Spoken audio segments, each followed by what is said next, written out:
à ne pas vouloir tout exposer sur les réseaux, notamment ma personne. Parce que ça me dérangeait en fait.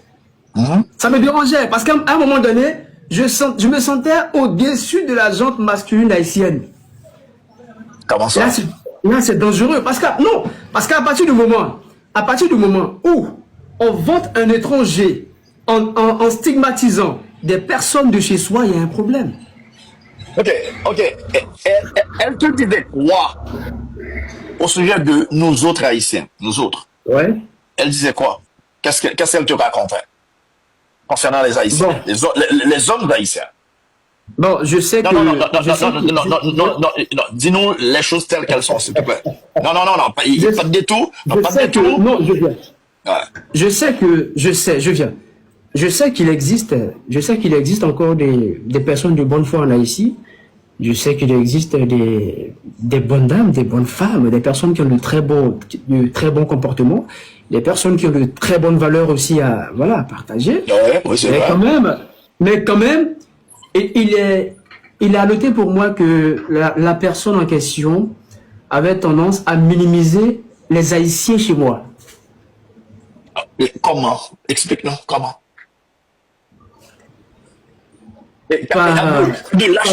Lâche ton cœur, s'il te plaît. Lâche ton cœur.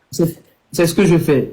En fait, j'ai pas pour habitude de monter sur l'opinion publique pour parler de ma vie privée. Mais là, je le fais parce que il y a eu atteinte à mon intégrité. Il y a eu atteinte à ma personne. Il y a eu atteinte à ma famille. Ok. Ouais. Donc, il était important pour moi de signifier une chose.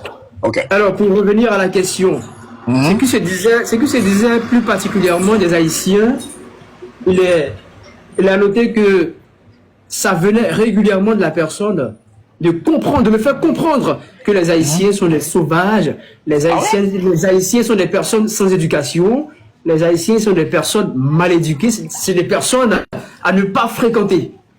Waouh. Bon, j'ai été surpris d'apprendre ça. Bon, je me suis dit, bon, écoute, moi je vais pas juger, je vais juste observer, et puis je vais mener ma vie relationnelle avec elle. Voilà, sans histoire. Si elle pense que les Haïtiens sont tels qu'elle est décrit chez moi, tels qu'elle est dénigre chez moi, il n'y a pas de problème. Ça m'engage qu'à elle et sa communauté. Moi, chez moi, tu es bien accueilli chez moi, c'est le plus important. Chez moi, tu es bien accueilli et c'est le plus important. Vous pouvez voir sur l'une des photos qui ont été supprimées tout récemment, où on a été faire une séance de photos traditionnelle, où on est habillé en royauté, en Akan, où je tiens un bâton en main, où elle est superbement bien vêtue, en dame Akan. Bon, il était important de dire que ça, c'était pour immortaliser son passage à Abidjan, son premier passage à Abidjan. Il était important de signifier cela. Voilà. Ok. Donc, elle te racontait un tas de salades à l'endroit des Haïtiens, que nous sommes des sauvages, blablabla. Donc, tu disais tantôt que tu te sentais au-dessus des Haïtiens tellement qu'elle parlait du mal, qu'elle disait vraiment du mal à notre endroit. Est-ce que tu te sentais menacé par les Haïtiens? Non, pas menacé. Au fond de moi, je savais qu'il existait quand même des personnes de bonne foi en Haïti. Même si on me dénigre une population, une tribu, d'une manière péjorative, j'accorde toujours le crédit du doute en question. Mais j'écoutais et je passais. Je suis comme ça de nature. Quand tu me dis, j'écoute et je passe. Voilà. Ok. Première rencontre, premier voyage, elle est retournée aux États-Unis.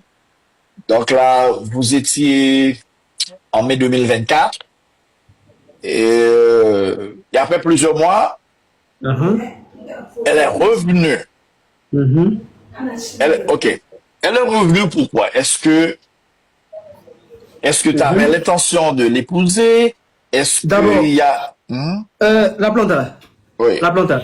Oui, d'abord, il faut dire que avant qu'elle ne revienne en décembre pour son deuxième voyage, pour préciser que je ne voulais pas. Personnellement, je ne voulais pas qu'elle revienne. Pourquoi? Moi, je ne voulais pas qu'elle revienne, précisément. Parce que, au fond, effectuer un si long voyage, ça demande beaucoup d'énergie financière. Vous comprenez? Ça demandait beaucoup d'énergie financière. Étant donné qu'elle et moi, nous étions lancés tous deux dans une position de mariage qui était fixée pour mai 2025, cette Ah année. ouais? Cette année. Oui, oui, logiquement, son deuxième voyage devrait se faire en mai. En mai. Oh. En mai. Mais l'individu m'a laissé entendre avec tellement de douceur et de séduction que qu'elle veut revenir, elle a envie de voir Abidjan, elle a envie de manger à Tieké, elle a envie, bon pas à Tieké, mais Foutou. Voilà, elle a envie de manger Foutou. Enfin, c'est l'un de nos plats assez phares ici. Voilà, le Foutou banane. Voilà. Donc je l'écoutais. D'abord, je voulais même pas. J'étais radical, je voulais même pas. Et ma mère ne voulait pas également qu'elle vienne aussi. Faut pas cacher. Ok. Ma mère ne voulait pas qu'elle vienne à Abidjan. Faut pas cacher. Parce que maman a dit. Parce que maman a dit. Pourquoi ta mère Maman ne a voulait dit. pas? Maman a dit. Elle va venir faire quoi?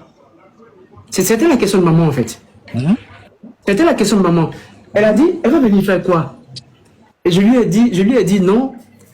Elle a juste envie de passer du temps avec moi. On peut, voilà. Elle a juste envie de qu'on partage de bons moments ensemble encore. Parce que ça faisait quand même 7 mois. C'est-à-dire de mai à décembre. Ça faisait 7 mois que c'était. Est-ce que c'est elle qui t'a demandé en mariage ou c'est toi? En mariage, c'est moi qui ai demandé un mariage. C'est moi qui ai demandé un mariage. Donc, tu voulais l'épouser? C'est moi qui ai demandé un mariage. Oui, je voulais l'épouser. Ok.